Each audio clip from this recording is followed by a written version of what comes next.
คือกันสั่งบนจุดเป็นไขว่าลักเล็กอันหนึ่งยาว 1.6 เซนซึ่งจุ่มลงใส่ในอ่างน้ำเกลือที่มีพื้นและขนา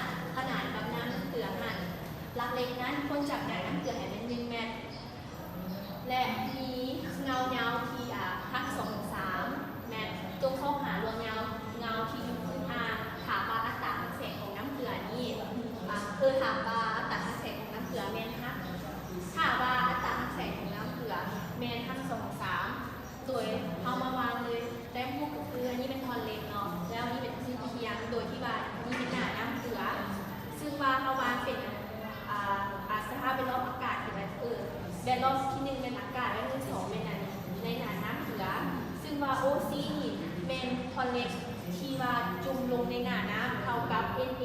เท่ากับ0.6 เมตรแล้ว CM นี่เท่ากับ 1.6 เมตรหมายถึงทอนเล็ก OM เท่ากับ1 เมตรหมายถึงจุด O หาจุด M เหล็กที่พ้นออกจากหนาน้ำแล้ว OS เท่ากับ5/2-3เป็นอัตราหักแสงของน้ำเกลือ N2 เป็นแบนล้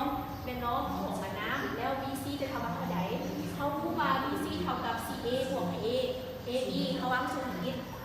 จากมุมเนาะมุม3J OMN เขามี O มุม OMN เท่ากับมุมฮอดแล้วซิน I เท่ากับ OM ส่วนให้ MN เนาะซึ่งว่า MN นี่เท่ากับ5/2ของให้1^2บวกให้5/3บวก2แล้ว MN นี่เท่ากับ5/2 C เท่ากับ2 เมตรเมื่ออย่างการเขาแก้มาแล้วเนาะเขาจะรู้อยู่ว่ามุมฮอดนี่เท่ากับ60 องศาแล้วมาเบิ่งตรงธรรมชาติอันนี้ธรรมชาติมุมหักเนาะเขาจากซิน I ส่วนให้ซิน R เท่ากับเป็น2ส่วนเป็น1ซิน R นี่เขามาถอน